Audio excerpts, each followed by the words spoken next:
Hi, I'm Michael Parks from Spire Investment Properties, and I'm here with our collaboration partners, Jeremy LeMere from Stark Capital Management Group and Dr. Lee Newton from drleenewton.com. We're talking today about investing in real estate or cash flow. So, where this is a roundtable discussion that I hope you guys will all enjoy. We're going to start off with the question, why isn't everybody investing for cash flow in real estate? It seems like a no-brainer. So why is it so hard, or why isn't everyone doing it? Jeremy, what are your thoughts? Well, it is a challenge to invest just for cash flow, but I believe that we're at a point in time where we're going to see that inflection where appreciation is going to be a little bit less as rates are starting to climb and continue to climb upward. We're going to find the need for cash flow in order to meet the covenants as we try to get lending on the acquisition of an asset, or even in the refi phase if we're coming due on our rates for renewal. We're going to be fighting that battle. And I believe that ultimately the only way we're going to continue to march forward with the pressure for valuation is going to be through cash flow. Interesting. So as interest rates go up, it's going to be harder to make money with appreciation, is what I heard. And because of that, cash flow is the way to make money, likely in the future with real estate. So it'll be more important. Yeah, and it will be even essential from a banking standpoint because we're not going to see any other adjustment than the actual cash flows coming in to support the loans. It's not going to be a refi based on appreciation on a consistent basis like we've seen over the last 5 years. That makes sense. Lee, what are your thoughts about investing for cash flow? Well, cash flow is only one of the five ways that real estate pays you, but one might argue that it could be the very most important.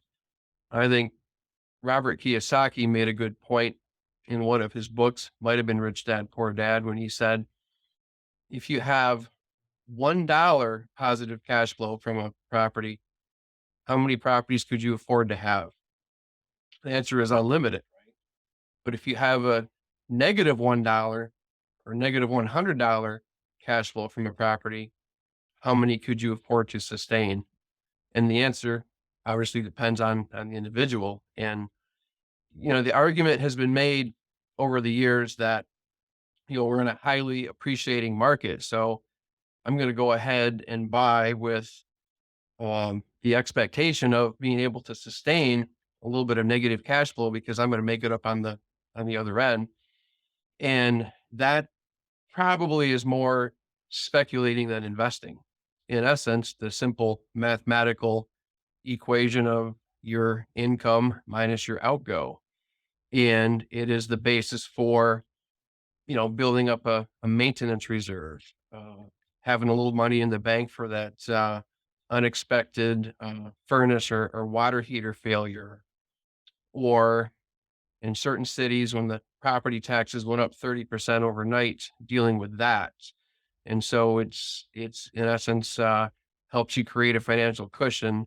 It seems to be harder to produce these days. One also might argue that, well, goodness, prices have gone up, but rents have gone up too. But maybe those two things have kind of balanced each other out. And then now you have interest rates, or the cost of debt, the cost of capital has gone up. And one might have to be a very, very astute investor to continue to purchase for cash flow. So I'm hoping that all real estate investors would view cash flow as one of the very most important metrics in their investing model. For sure. Sometimes I think geography plays a lot into this. And, I'm from Boston, and Boston, as you guys know, and as many people know, is one of the more expensive markets in the country, as a lot of the coastal cities are.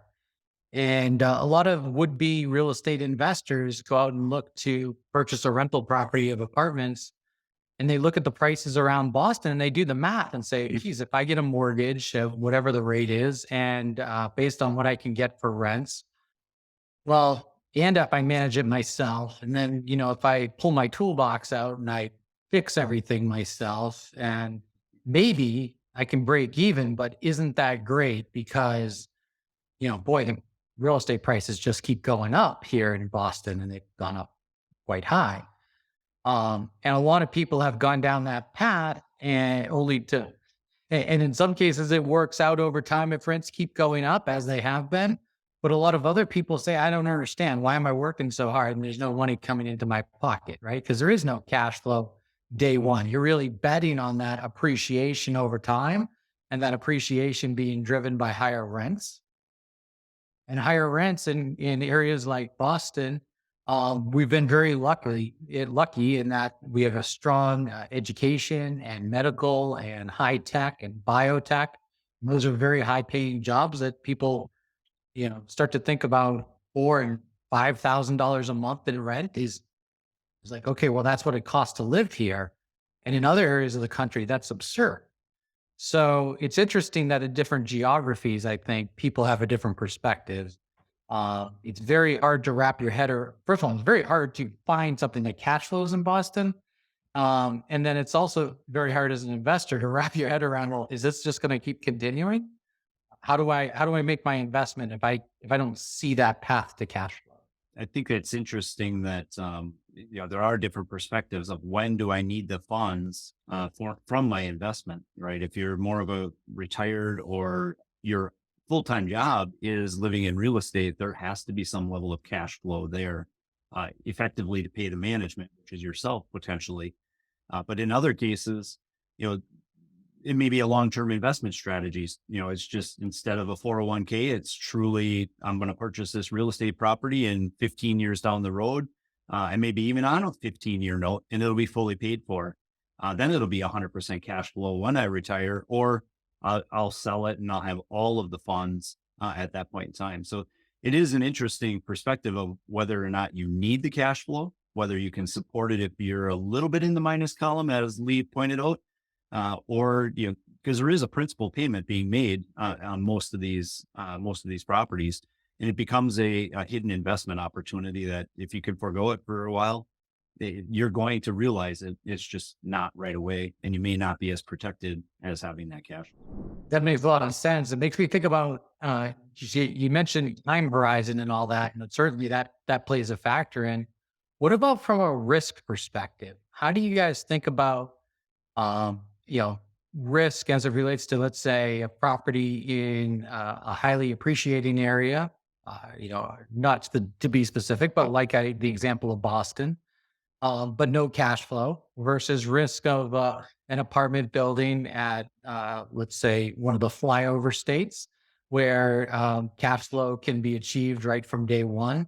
But maybe the demand is, and the rents are not going up quite as quickly as maybe some coastal cities. So thoughts about risk and those two types of approaches. Personally, I'd be a little bit nervous as an investor to purchase in a highly appreciating market such as Boston, just because it it can't go up forever, but then it could stabilize and stay where it's at forever. And if I don't have that cash flow, I don't have that security. I heard something interesting recently, and it was the fact that an $800 water heater doesn't care if it's going into a $600 a month apartment or a $1,600 a month apartment. It's going to perform mechanically the same way. So there's got to be a sweet spot in there somewhere where maybe the $600 a month apartment isn't part of one's investment philosophy, but maybe a $5,000 a month isn't either, because the cash flow is probably going to be a little bit less. Maybe the tenancy could be more stable at that level, but there's got to be a sweet spot somewhere in the middle. And I think that might be something that's a little bit elusive for an investor to attain. Yeah, I think it lines up to what we were talking about before. How much additional portfolio do you have, or what is your personal income to support it? If your occupation can afford to pass along some cash flow in those gap periods, while the principal is being paid down in very large blocks, yeah, that may be fine. That's great. But generally speaking, you need to be able to tolerate that. And typically your lenders are eventually going to call you on that. situation anyway, right? You go to purchase another property that's not cash flowing. Eventually, they're going to look at your global cash flow, and they're going to make a call for you that says, we need to make an adjustment here. We're not going to let this property uh, operate this way. You're going to have to put more money down, or some element is going to have to change in the business case in order to actually acquire that new asset. You make a good point, Jeremy, which prompts a question that maybe you or Michael could answer. Are most notes, do they have a debt service coverage ratio in their covenants, uh, Yep. commercial or multifamily? And many of the deals that I work through, we are being reviewed on a global cash flow basis, and they're going to look at how we're meeting on a specific deal on debt service coverage, as well as, what does the global cash flow look like to protect that? And they're kind of balancing that risk on both of those fronts. Sometimes it matters whether the asset is managed as a separate entity, where the risk pool is isolated, or the responsibility for making the payments is within potentially a syndication, for example, or it could be within your full ownership. But they will be watching it. I purchased some of my first properties as an output of that problem back in 2010 and 11, when individuals were having to go back to refi on their 5-year roll, 5-year arm, and they didn't have the valuations in place in order to compensate for the reduced values that were out there. So they had to sell some of their properties just to get their balance sheet back in alignment. And it afforded, some pretty substantial deals, because there were very few people that could pop into the real estate side at that point in time, because lenders were scrutinizing the loan so significantly that I would say, if you compare it to today, less than 50% of those who are entering into real estate would qualify for, especially any more than one loan, until they perform at that loan for a period of time in the rental world. It was quite a different world then than it is right now.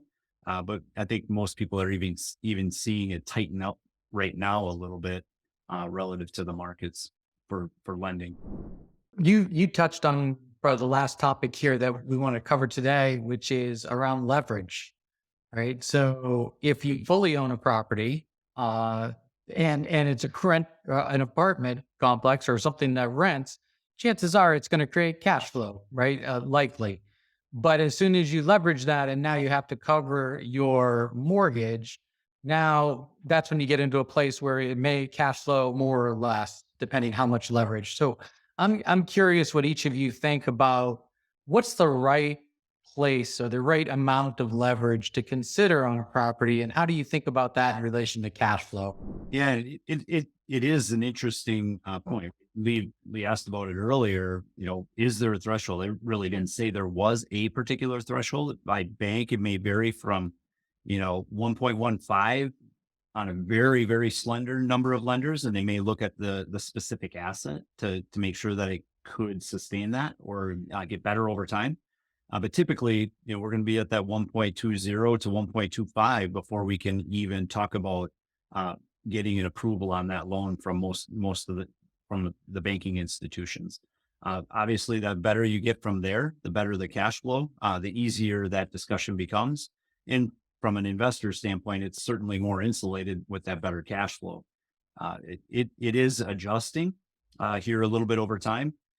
We're not necessarily expecting all of the rent increases with the expectation that inflation is going to start to flatten out a little bit by design from the Fed expectations.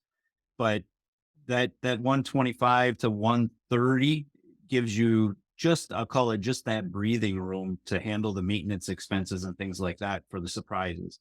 But if you can start to find deals that are starting to push, higher cap rates, you're going to start to see stuff at 130 to 135. They may have something going on that you need to address, and that's why they're looking like that when you do the evaluations. But typically, if you're being reasonably conservative on your deal, that's going to pass through to the bank's underwriting because they're using they're really not adjusting their underwriting expense information on a rapid basis. There, what's changing more is that interest rate. But if you can get that expense uh, picture to work out in your favor and land with a debt service coverage in that 130 to 135, it's definitely more comfortable than pushing the envelope at 120 to 125. It seems to me like a 1.2 DSCR is pretty common at kind of at a minimum baseline. I would surmise that it would be difficult to create cash flow that's appropriate enough to compensate syndication partners, passive investors at a DSCR much less than that, and thus to be able to attract quality capital. So I'm assuming that the rates that you were referring to, Jeremy, 1.3 and above, would have a comfortable cushion in there to be able to compensate at a preferred return and a equity split between the limited and the general partners in the syndication. Yeah, that really is the starting point. It is obviously depends on the splits that you really do see, but it is a noticeable difference compared to when you're purchasing a property. In many cases, you're competing with private investors that are acquiring the asset on their own, where they don't have that burden of the syndication. So you do have to be conscious of what that looks and feels like, and as the market's tighter, it gets harder to have all of that cash available. And obviously, we've seen reductions in the rate of return that investors expect over the last 4 years in the multifamily space as a result. Will that start shifting and going up now, as potentially there's additional risks, out there with recession activity and things like that? That may be the case, especially when we don't have call it easy speculation for appreciation in the long term now. I'll just wrap it up with one final thought on that, which is we talk about how leveraged a property is, right? The percentage of the acquisition price or the total project cost that is borrowed on a mortgage. It's interesting that in multifamily, we see 70, 75, even 80%, occasionally higher amounts of leverage. And so that means there's a lot less dollars going in as equity. So any returns become a higher percentage on those dollars. So that's why in multifamily, we see a lot higher leverage than what is more typical in, let's say, commercial properties like office buildings and hospitality. On those, you see leverage more 50, 60, maybe 70%, but generally they are less leverage than your multifamily that's out there. And in some cases, that means, that's one factor, but returns tend to be a little bit lower because it takes more capital invested to make that happen. Um, you could say they're a little bit safer because there's more equity built into the deal. So they should cash flow a little better. So I just think it's interesting when you look at different asset classes, how different leverage sometimes is more common. And multifamily is one of the most highly leveraged assets out there. So we'll just do a quick roundtable for any last thoughts, and we'll wrap this up. Jeremy, any last thoughts for the group? Yeah, I believe right now is the time to start watching for cash flow and investing for that cash flow for the next few years will become the game. I think prices will start to adjust to provide that capability, and it'll be necessary in order to meet the banking requirements. I believe going forward. Two quick thoughts. I was doing some modeling earlier, and a commercial note with a 20-year amortization, the different for every $100,000 leverage, the difference between 5% interest and 6.5% interest, so 1.5 percentage points, is about $85.50 a month. So you 10x that to $1 million, and you just lost $856 a month or in cash flow. And the other thought was a few years ago, a hotel was being built in my area, and the contractor, had a 3-story hotel, they had put the house wrap or the WRB on, and the weather got nasty and it sat exposed and the wind whipped it and it was all tattered. I'm like, what are they doing? They're going to have to redo all that WRB. And I knew the bank that was financing it, and a friend of mine worked there. And I said, what is going on with that project? He said, they'll get it done. We're not worried because they've got 50% skin in the game. We know they're not going to walk away, to your point, Michael. Interesting. Yep. So my final thought is that I think somebody said it earlier. Maybe it was Lee. There's a sweet spot in there. So finding the right market that has the right demographics that are going to grow rents over time, but that you can still draw cash flow out of. To me, that's the sweet spot that we all want to be in. It de-risks the situation in multiple ways. So those are the markets I like. All right. Well, thank you, Jeremy. Thank you, Lee. Glad you could join us for this roundtable. Hope our audience enjoyed it. Have a great day. Thank you. Thank you.